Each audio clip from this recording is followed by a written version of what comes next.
Gurum Narayana Tam Vande Vinoda Prastakam Yatparasmiti Matrena Damodara Prasad Vanchakam Trubhyasta Kripasam Dubevasa Patidanam Pavanadyo Vaishnavadyo Namo Mahavaranyaya Krishna Prema Pradayate Krishnaya Krishna Chaitanya Namne Gauda Krishna He Krishna Karuna Sindha Dena Bandha Jagatpate Gopesha Gopika Kansa Radha Kansa Namaste Sapta Kanchana Gaurangi Radhe Vrindavaneshwari Vrishabhanu Sute Devi Pranamami Bhaktya Vihina Parada Rakshay Kshiptascha Kamarita Ranga Madhye Kripamayikam Sharanam Kripanna Vinde Vajami Radham Aravindahetram Smarami Radham Madhurasam Vadami Radham Karuna Bharatnam Sadoma Manyasti Gatirasmukati Shri Krishna Chaitanya Prabhu Nityananda Shri Advaita Gadadhara Shivasadi Gaura Bhakta Hare Krishna Krishna Krishna Hare Hare Hare Rama Rama Rama First of all, offer my Sasananda Pranam Tavakitan Guru Paramarattam Guru Parvata Vishnu Parvata Krishna Bhakti Vedanta Narayan and Maharaj. Secondly, offer my Sasananda Pranam Tavakitan Guru Sri Mashi Rupan Guru Rodi my Sasananda Pranam Tavakitan Guru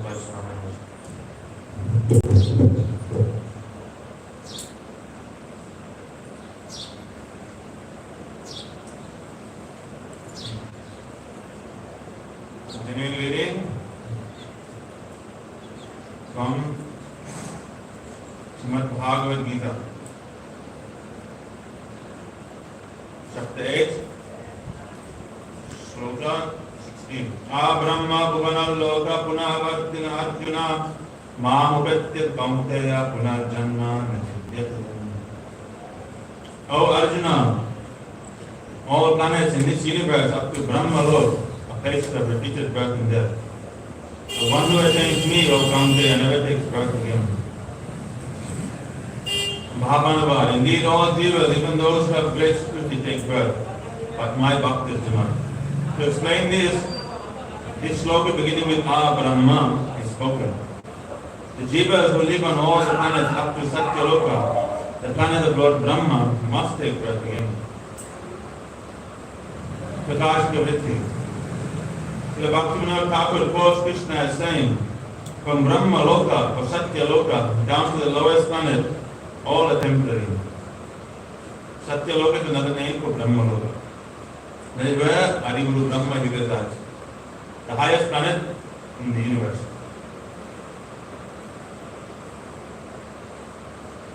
The only planet that's higher than that is Dhruva Loka.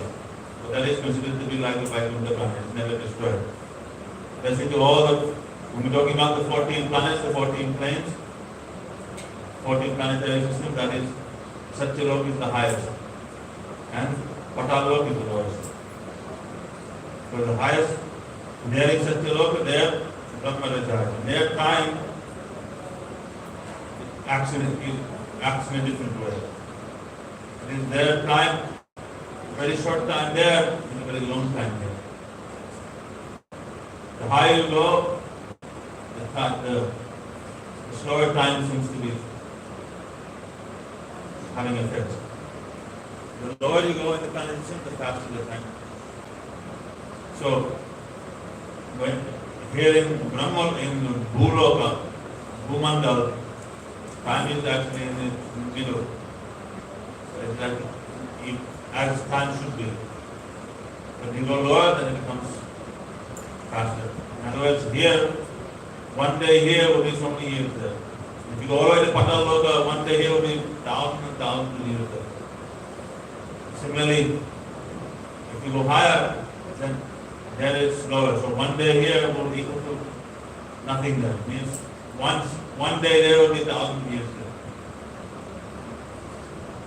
Therefore, the same Svarga Loka, if you just go a little higher, one day of the demigod is equal to one whole year here in Bandhav.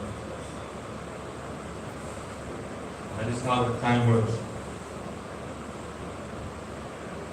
Therefore, we heard yesterday in this Katha, Vaishnava was saying how after that, when this Giridhari Maharaj he went to see Brahma, by the time he had come back to earth, his whole temple, his whole thing, everything was covered in sand. And then another king had come and excavated that temple and had begun residing there. And then Giridhari Maharaj said, oh, they're living in my kingdom. And he had to, Brahma had to come and testify on his behalf. When Brahma saw that the cowherd boy is away, he went to Brahmaloka there. Just for a few minutes he was there. And when he was stopped by his own guards, he said, who are you? Why are you coming here? You are an impostor. Brahma is inside. And he warned us that an impostor Brahma will try to come inside there. So he chased him away. He realized, oh, I've done a mistake. And he came back to earth. Then he saw Krishna and the cowherd boys all performing their pastimes like before, and he was perplexed. But originally what happened is that after killing Aghasur, Aghasur's Atma had entered into Krishna's body. He went into the sky and then he came down and entered into Krishna's feet. Brahma witnessed it. He said, oh, this is so astonishing. This boy, this Krishna, this black boy, moving around with yogurt in his hand, eating yogurt, dirty hands. The ordinary cowherd boy. He actually, Brahma knows everything, but Yogamaya is covering it up. I heard of the glories of Krishna, but this Krishna does not seem anything special. He seems very ordinary. He's moving around with ginger hands, playing like an ordinary child. But now that the Atma went into his foot, well, there's something here. I want to test to see if Krishna really is Bhagavan. Then he stole all the cowherd boys, the calves and the cows, put them in yoga and into a cave. So that time, then he goes, now we will see what happens.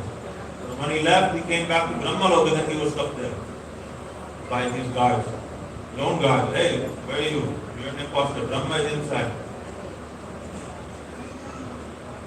Then they chased him away. Mahaprabhu in Chaitanya Charitamrita, Mahaprabhu tells the pastime.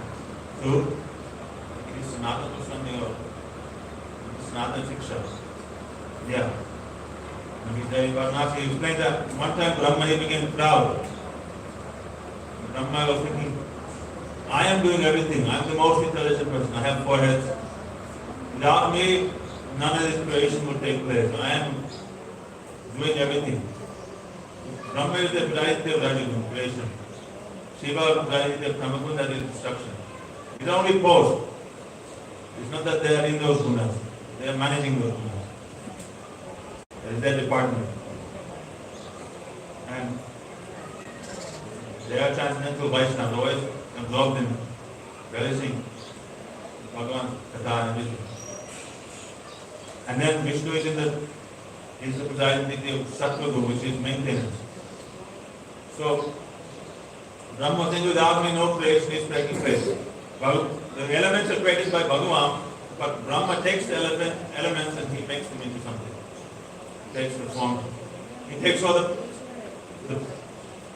the building blocks and he makes structures. He creates different forms, this, that, everything.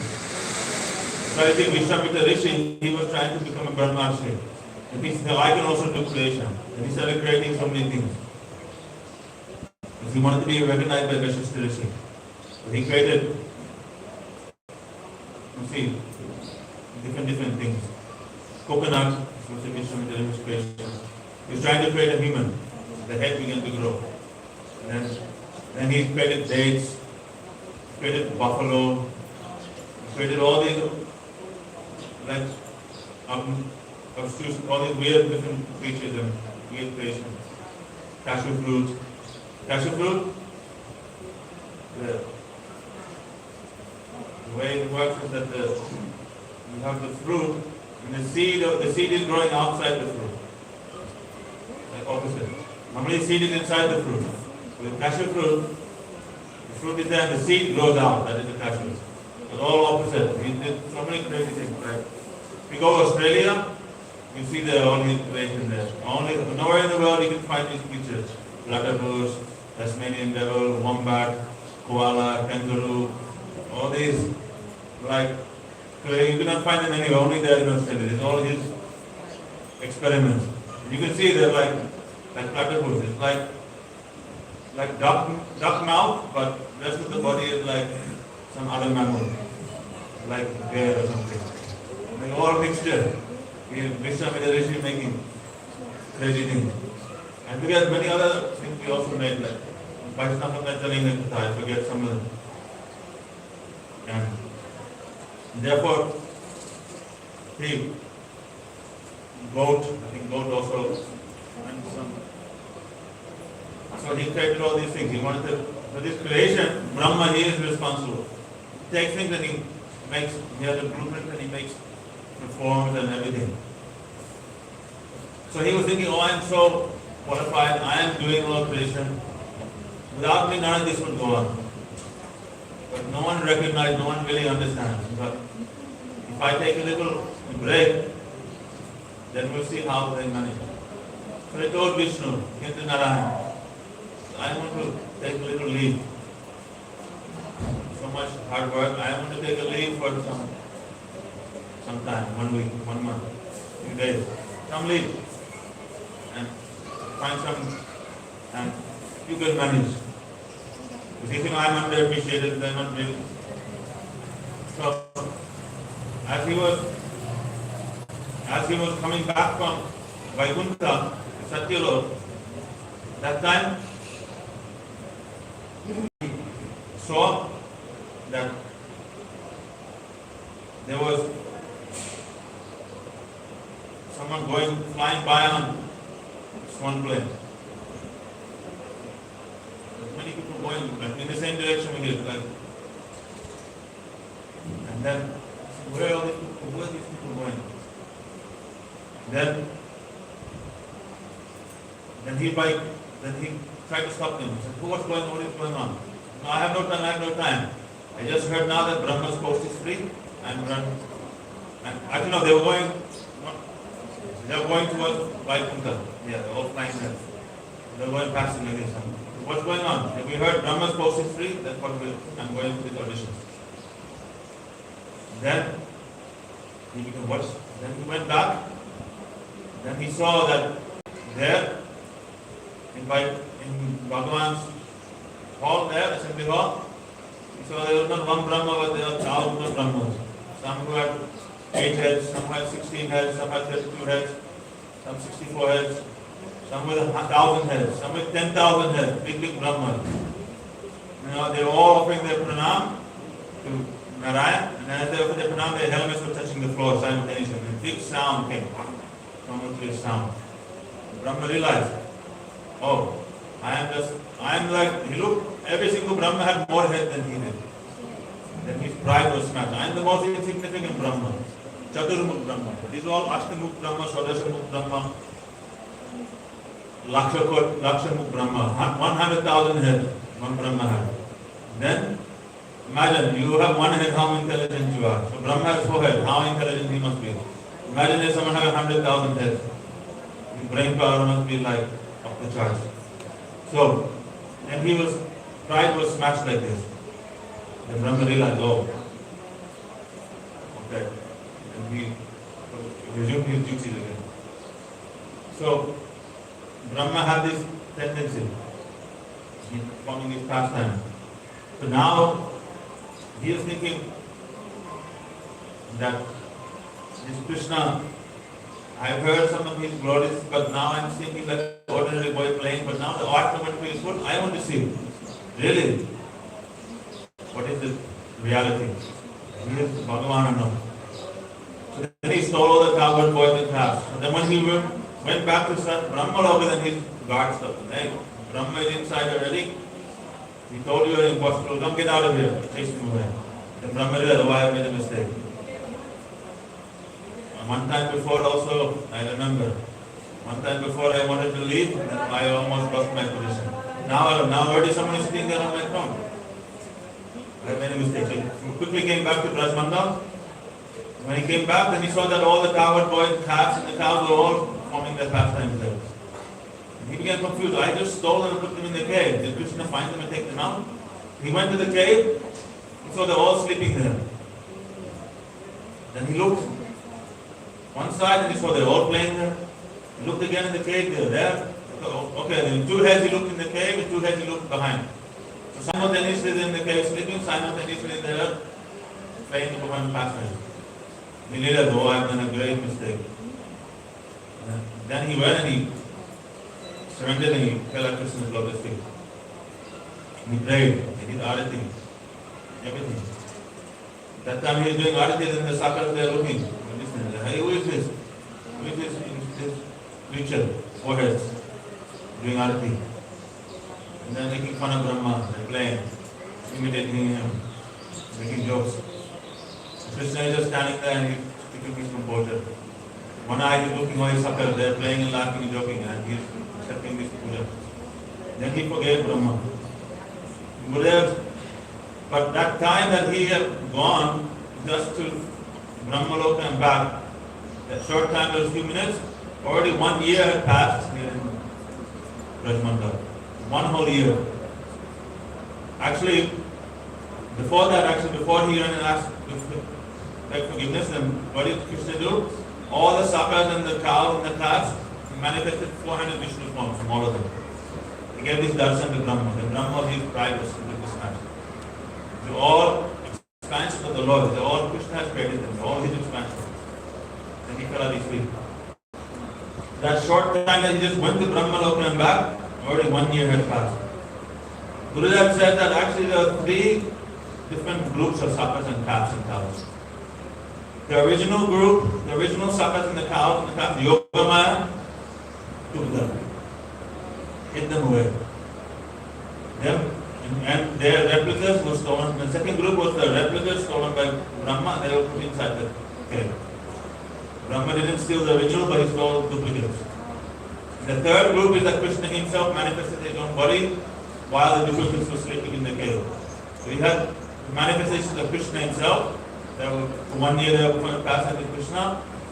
The duplicates were sleeping in the cave, and the original ones, they said Yogamaya had protected them and taken them away. So there were 3 sets. Then later, after that, when Brahma realized he made a mistake, then these 3, they became one again. So it is like when Krishna, he leaves Mathura, Vrindavan, he has the original point in Vrindavan, and his expansion goes to Mathura, Dwarka. This expansion. And he expanded the first that will be Vasudeva, Santosham, Pradyumna, Aniruddha. Then from that, from the first Chaturya expand, the second Chaturya, and then Vaikuntha. Again, Vasudeva, Santosham, Pradyumna, Aniruddha. There is Mahasankarshan. So these Lord expands in this way. So, for 1 year, during that 1 year, actually, all the sakas and cows were Krishna himself. And that time Giridhari, he announced, this year is very good for performing marriage. All the gopis, Radharani, everyone, their marriage was arranged that year. Different sakas. The gopis, they have this desire. And they decide to have Krishna as their pranapati, their life and soul. They all desire to have Krishna. So to show Yogamaya arranged to show this eternal connection that these gopis are what? They are the direct Shaktis of Krishna. Ananda Chinmaya Rasa Patitavi Tavish Kaviri Evan Karupa Tayakalavi Goloka Evan and Sat Apilakma Bhuta Govinamari Krishna. They are all manifestations. Nija Rupa Tayakalavi of Krishna. All these Shaktis are his expansion only. Therefore they have a Nitya Sambandha, Nitya connection, relation. Inside Parakya is also Swakya. So in this way, this Swakya is also there in Braj. All these gopis were married to Krishna in the form of these sakas. That Swakya is there. But at the same time, because Then after when Krishna, then those forms disappeared and the original sakas came back, then that Swakya, it is only in terms of Shaktiman and Shakti. Externally, they are not, there is no Swakya. Parakya is, that Mura Parakya is always present there. So, for 1 year, so when the original sakas, they came back, then they came back to the house and they began telling everyone, oh, here, something very astonishing happened. Krishna killed Agasura, great snake demon. And all the gradual things, but this happened 1 year ago. Why are you telling us just now? For 1 year, this Krishna killed Agasura. His body had been lying there, all dried up. And then when they came back, the Vaishnava said that they saw there was now also a gopi living in the house. And Krishna told them, oh, these gopis are there, not for enjoyment, they are to assist, to help you in your service. Therefore, they are always engaged in service, so don't disturb them. And the Sakata was astonished. I wondered, who is this? Because when they were sleeping, only after that this marriage had taken place. So, this, because all the cows, the calves, the blood gopis, they all desired to have Krishna. Krishna had, knowing their desire, he wanted to fulfill their desires, so he arranged this pastime. So, all the calves, when the calves came back, 1 year this is Krishna. The cows were feeding their calves in the form of Krishna. Krishna in the form of their calves. And this way, Baladev, he saw that one day, he realized, after coming back from cow grazing, all the elder Gopals, they are running and they are embracing these sakas, giving them so much love and affection. And the cows, they are giving more love and affection to these 1 year old calves than the newly born ones. Baladev was thinking, what is going on? Something very astonishing.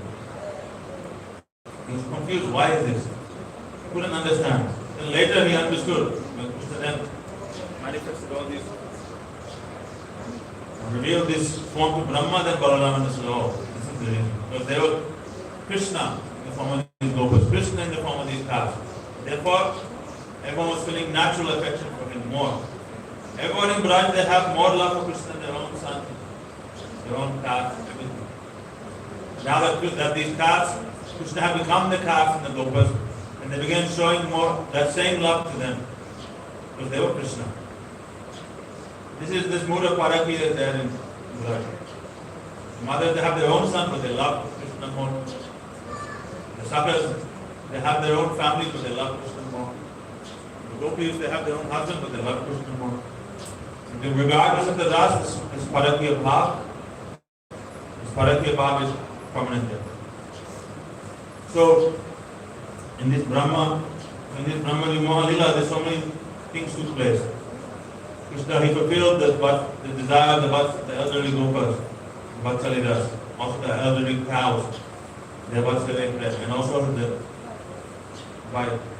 he arranged this Swakya Lila by marrying all the gopas, all the gopis. Many things happened during that pastime. And Brahma, his bride was smashed completely. Then Brahma, he prayed so many stutis. This 14th chapter, 10th canto, Bhagavad is very famous. Many shlokas from there are Acharyas, 14, all the time. Especially Srila Gurudev and the Vaishnava. Many shlokas from there.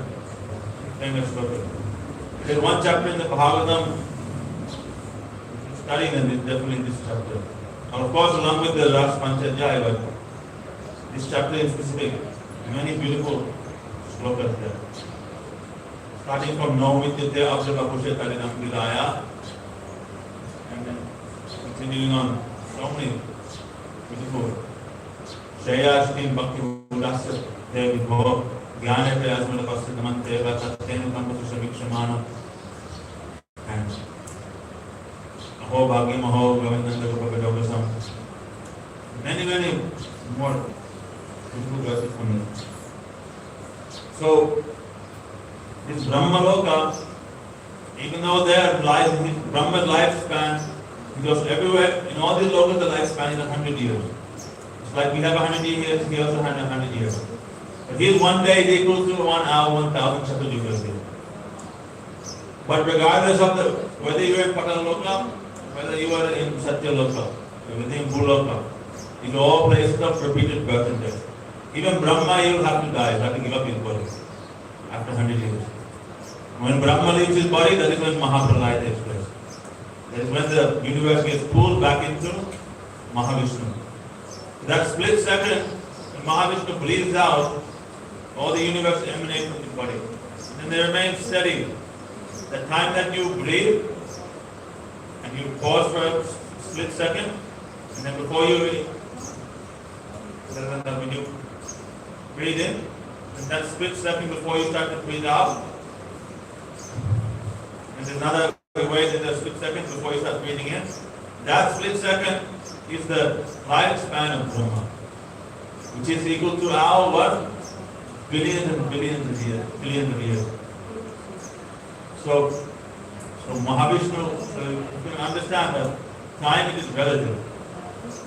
And in the spiritual world, time is only present in one phase, that is the eternal present. There is no past and there is no future. We cannot understand, we cannot comprehend. We live in these three phases of time.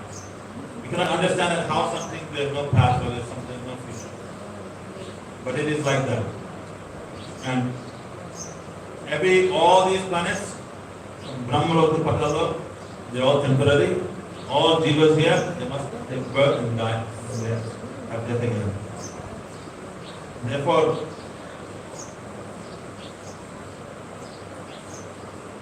it is all temporary.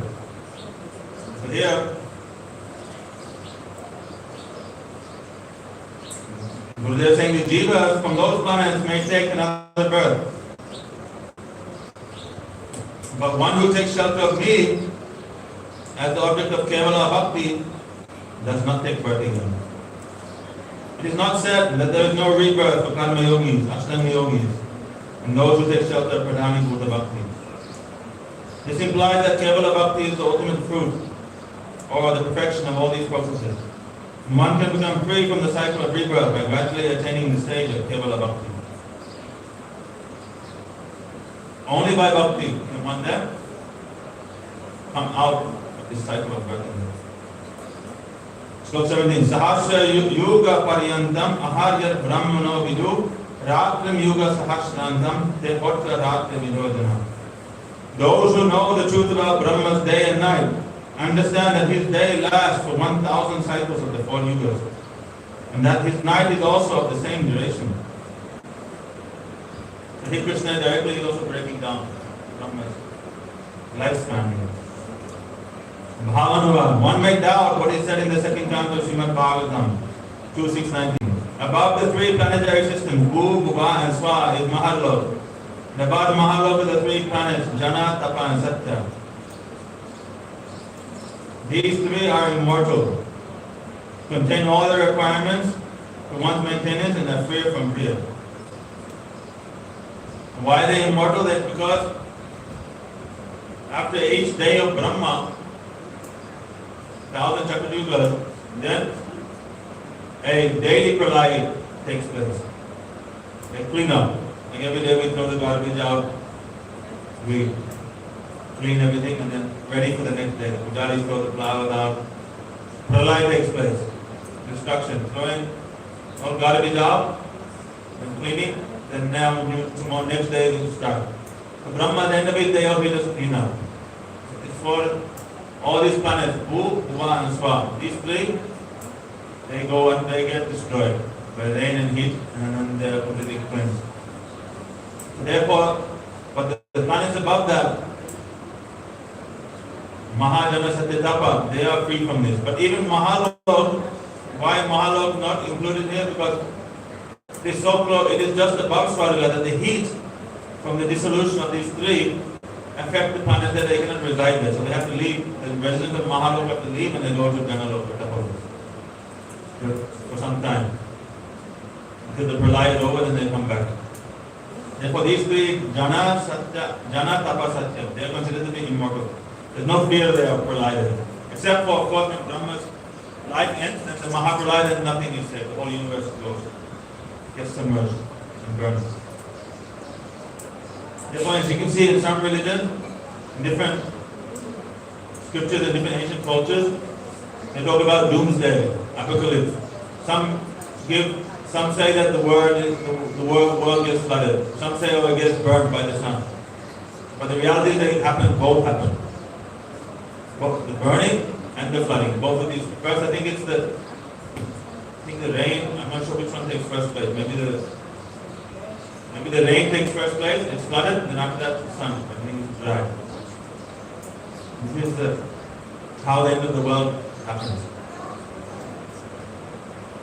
So these three, Jana, Tapa, Satya, they are immortal. There's no fear there. Some say that Brahmaloka is free from fear, and that sannyasi even desire to dwell there. Does this mean that those residing in that planet will never die? Anticipating this question, Sri Bhagavan says, no, it is not true. Just that the lifespan is so astronomical large, this atmosphere so great that it's like there's no death. Imagine you live here 100 years, people are trying to increase their lifespan by putting new blood in their body and this and that and so many things. People there, like rich men, they die and say, oh, I'll give all my wealth, I can only get 10 more years of life. Imagine you go to a planet where your lifespan is 1,000 years, or go to a planet where your lifespan is 10,000 years, go to a planet where your lifespan is 100,000 years, or millions of years. Who would not want to go? So, therefore, it said these places, there's no fear there. There's no fear of death. The lifespan is so long, like even now, when someone's in their 20s and 30s and they act careless, all day is dead, not in their mind. They're young. So imagine if your lifespan is a million years, you're not going to be thinking about death and worrying about it. That fear will not be a fear of dying of old age is not going to be there. It's so far away you cannot even comprehend. So therefore these planets, they give you this false sense of security. But in reality, whether your lifespan is 10 years, 100 years or a million years, it's all the same. At the end of the day, you will have to die. You will have to suffer. The Atma only wants eternal stability or eternal permanent position. The Atma does not want to experience birth and death. So here, does this mean that those residing on that planet will never die? That is Brahmalok? Anticipating this question, Sri Bhagavan says, no, it is not true. Brahma, the master of that planet, himself dies. So what to speak of others? To clarify this further, he speaks this sloka beginning with Sahasra, which says, those who know Sahasra understand that Brahma one day equals 1,000 cycles of the 4 yugas, totaling 4,320,000,000 years. That is one day of Brahma. So, his 100 days is what? 400 billion. That means one year is 1.2 trillion, probably 1.2 trillion years is 1 year. Then you count that into 100, that means 120 trillion years. Something more. 130 trillion, about 130 trillion years you can say, maybe more than that. But anyway, about 120, 150 trillion years, that is Brahma's lifespan. You cannot fathom even. But at the end of the day, at the end of those 150 trillion years, he has to give up his life. So, what is going to happen? Let's say in India, they have this Vedic saying, जो करे से आज, करे से कल, करे से आज, जो करे से आज, करे से अब. What you should do tomorrow, do today. What you should do today, do now. In other words, so if you're going to die in 100 million years, it's the same thing whether you're going to die today. Death is the same. Therefore, take your time serious. Don't try to make a permanent position here. Engage every second, every moment in Bhagavad Bhakti. You do Bhakti as if this will be your last day, your last moment. Like Rupanga Maharaj. The demigod, they called him to heaven to fight a battle. He defeated the enemies. Then he got very happy with him, they gave me a benediction. Please take a benediction. I want liberation. We cannot give you liberation because we ourselves are not liberated. Then Patanga Maharaj, he said, okay, then tell me one thing, when am I going to die? And they said, oh, you only have one muhurta to live. They were all very embarrassed to say, but this is the reality. He didn't waste any time. Immediately that he came back to earth, went to the bank of the Ganga, took bath, put asana, tilak, achman, began chanting the holy name, entered into samadhi. And he left his blood before him in that one muhurta was finished. So he utilized his time. If you knew this would be your last day, then how sincerely you would be doing bhakti. So whether you're living a trillion years or 120 trillion years like Brahma, or whether you're living 100 years or living 10 years, you should engage every moment, every day, every minute, every moment of your time as it is very precious, engage in Bhagavad Gita. Because that which is going to happen tomorrow, that which is going to happen now, is also going to happen later. Therefore, don't procrastinate. Be serious. Understand that the temporary nature of this world. So in his night is the same duration. Okay, so it's double, sorry. So his lifespan is 200, it's like about 250 to 300 trillion years. That is his lifespan. This is only his day, half his day. So Brahma's life is approximately 250 to 300 trillion years. That is his lifespan. After Brahma's great lifespan of 100 years of these days and nights and fortnights and months, he falls and dies. But that Brahma who is a Vaishnava attains mukti. That Brahma who is engaged in Bhagavad Gita, that he leaves his body and enters into the service of the Lord. This Brahma that is now present, he is a very fortunate Brahma, because if you see in Brahma Sangita, his prayer is glorified. Guru Vrindavan. And he has even prayed. I see myself as a maid servant of Srimati Radhika. He prayed like that in Brahma Sangita. You can see that. When I go internally, I see myself as eternal maid servant of Supreme Lord. So this Brahma is the Vaishnava, he is Vaishnava Brahma. Adi Guru, his voice is Adi Guru Vasampida. Before this Brahma Vimonila, when Madhvacharya wrote commentary on the Bhagavad, he didn't write commentary on this 14th chapter, he skipped it. How is possible that our Adi Guru Brahma he become bewildered? It's not possible. No comment. When the next chapter he left it. Sensitive issue. Don't like to see fault, to hear the faults of his own Adi Guru. Sampada Acharya. That's Nishta here. But our Acharyas, they are explaining, they have written commentary, explaining actually this is all pastime of the Lord. He was not bewildered by the desire of the Lord. Yogamaya Potency arranged this, like I just explained. Gurudev explained that the Parikat and Vatsalya and all these different mothers in the house, they could all have their desires. All the gopis could also marry Krishna. All these things have to be accomplished. And therefore it was arranged. Srila Gurudev Prakash Nivritti. Srila Bhaktivinoda Thakur says, according to the calculation of human beings, one day of Brahma is equal to 1,000 cycles of 40 years. And his night is the same period. In this way, Brahma falls or dies after living for 100 such years. So for Brahma, his 100 years is the same experience as our 100 years, in that sense.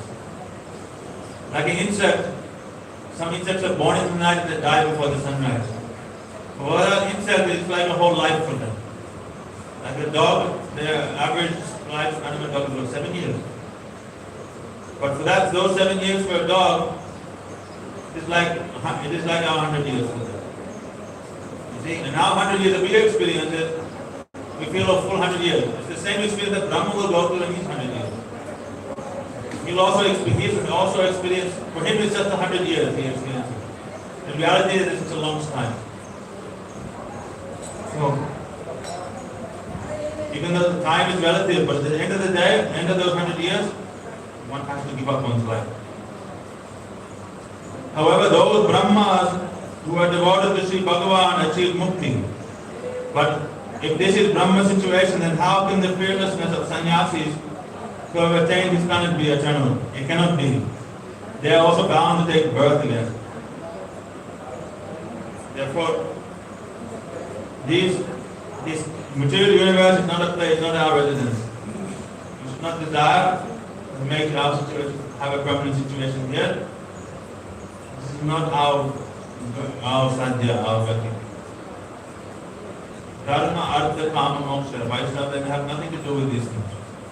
It is about the Purusharthas. It is about the four goals of mankind. Dharma, religion, Artha, economics, development, calm, sensual pleasure, and moksha liberation. Everyone in this world, they are trying to achieve these things, running after these things.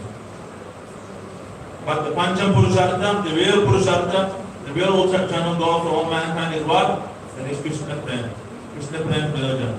Attaining Prema Bhakti. This is the real Purushartha, the real wealth, the real true goal of the Jiva. This is the only goal that will truly satisfy the Jiva, make the Jiva happy. All these other Purusharthas, they can never satisfy the Jiva in any way or form.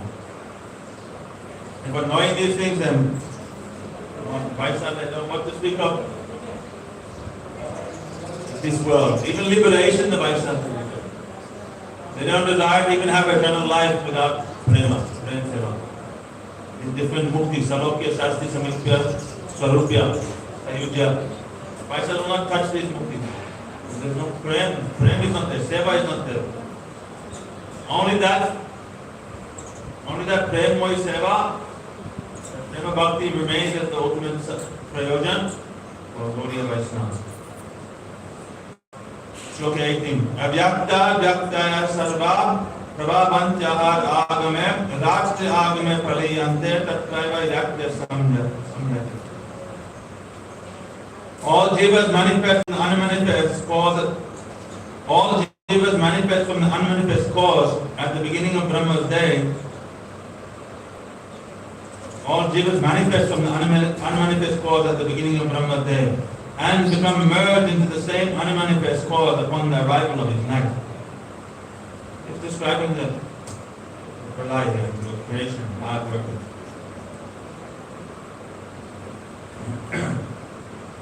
Those who are residents, those who are the residents of the lower three planets, Bhur, Bhuva, Swa, must die in every day of Brahma.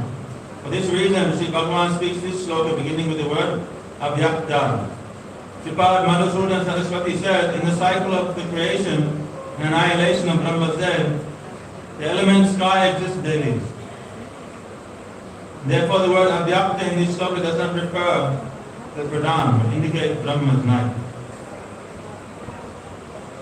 So he is saying that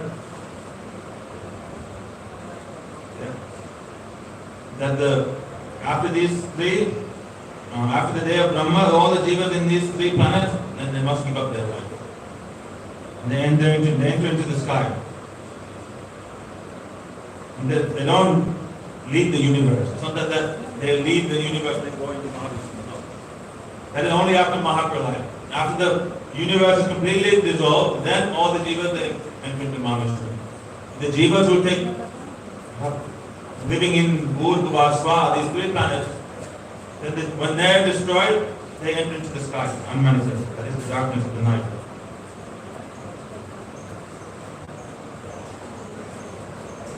From the unmanifest cause, then with Brahma's night comes his day, which manifests the field for enjoyment in the form of the body, sense objects and so forth. The whole world becomes actively manifest in this way. Then at the approach of his night, it again dissolves into unmanifest cause while he sleeps. Actually, it's not defining here actually where the jivas go, but they cannot, when these three planetary systems are destroyed, they cannot reside there. So they, not to say exactly where, but they disappear. They go somewhere. It's not defined exactly where. But he's hinting at the sky, which is the element sky, which is daily. So they have to go to a place which is permanent. So if the forms are destroyed, so they have to wait for the new forms to be created, and the jiva can go back and take birth again. So as long as there is no planet, these planets are dissolved in water, and fire, and the jivas cannot take birth, so they have to wait. So they wait, usually the jiva usually waiting in the ether, in the sky. And therefore, when people commit suicide or have untimely death, the jiva is still operating in subtle form, attached to the body. At that time, only after burning of the body, then the jiva can move on. And only after performing pinda, offering ablutions, then the jiva gets some, is able to give up this pain of attachment and is able to enter into a new birth. Sloka 19. Bhuta grama sevayam bhutva bhutva praliyade ratya agame vashapatam prabhavat ahar agame. O Bhakta, the very host of jivas, both moving and unmoving, who come into being at the approach of Brahma Day, are again helplessly dissolved on the arrival of his night. They repeatedly manifest at the approach of Brahma Day under the strict law of karma. So as soon as Brahma Day begins again, pralaya is over, they have to take birth again. It's their karma, they must. You cannot escape your karma. Only by chanting the holy name, doing Bhagavad bhajan, is your karma destroyed. Even then, this productive karma, which gives us this productive karma, to allow us to do sadhana. Parastasmat tu bhavanyo vyakta vyakta sanatanam yasa sarveshu bhuteshu nasyatsu na vinashyati. Yet superior to that unmanifest state, there exists another unmanifest nature, which is eternal and wonderful and which is not destroyed, even at the time of the great dissolution, when all of this world is annihilated. Bhagavan is talking about here the spiritual world. Superior to the unmanifest principle of the Prajapati Hiranyagarbha Brahma, there is another unmanifest nature which is eternal and without beginning, and this is the cause of this Hiranyagarbha. So Hiranyagarbha is another name for Brahma. But Brahma is also manifested where? From the navel of Mahavishnu. Even he has a source. The creator also has a creator. Brahma is known as the creator, but his creator is the Lord himself. Avyaktakshara ityuktastam aho paramam gatim yam prapya na nivartante tat dhamam paramam. Here another famous verse. Yam prapya na nivartante tat dhamam paramam.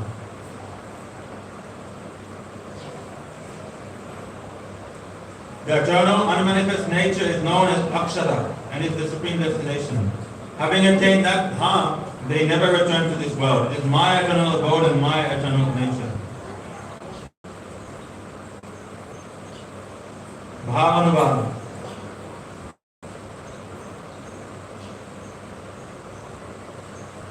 The word Avyakta mentioned in the previous sloka is being explained in this sloka, beginning with Avyakta. That which is imperishable or indestructible is called Akshara. The Narayan Shruti says, Eko Narayana Asina Brahmana Cha Shankaraha. In the beginning there was only Sri Bhagavan, Narayan. Neither Brahma nor Shiva existed. My supreme abode is eternal, Akshara Param Dhama. Means that my abode is Brahma and it possesses in a effulgent form. Prakashika Vritti. Having described the temporary existence of all moving and non-moving beings, Sri Bhagavan now explains the eternality of Parameshwar Tattva, the supreme controlling principle. In the present two slokas, he explains the Sanatan Purush, who is superior to the unmanifest Hiranyagarbha and who is inaccessible to the mind and senses. This unmanifested reality is also called Akshara Brahma and is alone the supreme destination of the jiva. Upon attaining that Param Dham, there is no possibility of ever again returning to this material world. So, Mahavishnu, he is inaccessible. But higher than Mahavishnu is Bhagavan himself, Sanatan Purush. He has Dham, associates, paths and everything. Mahavishnu is there. He is creating everything. But the jivas, they cannot have any eternal relation with Mahavishnu. Mahavishnu's relation is only related to the material world. And the jiva is impregnated in that's it. But higher than Mahavishnu is Bhagavan. The jivas have an eternal relation with him. That is the supreme destination. Not this unmanifest Hiranyagarbha that is Mahavishnu. He is called unmanifest. Why? Because He is not manifest to us in this world. He is hidden. He manifests himself as Garbhadakasha Vishnu, but even Garbhadakasha Vishnu is not visible to Jivas. And then Garbhadakasha Vishnu manifests as Kshirodakasha Vishnu, but even he is hidden. He is not manifest. Only very, very difficult to have darshan of Paramatma. Even that is temporary. Ultimately, Jiva is a general relation with Bhagavan. Therefore, he has got unmanifest Hiranyagarbha. He is Akshar Brahma. But in reality, the supreme destination is Bhagavan himself. Purushasa paraparta bhaktya labhyasta anyaya yasyanta stani bhutani yena sarvam idam tatam. Oh Parta, I am that supreme person in whom all beings are situated, and by whom, as Antaryami, this whole world is pervaded. I am attained only by Ananya Bhakti. That Bhavanava, that Parampuru, supreme person who is my Amsha, Antaryami Paramatman, is attained only by Ananya Bhakti.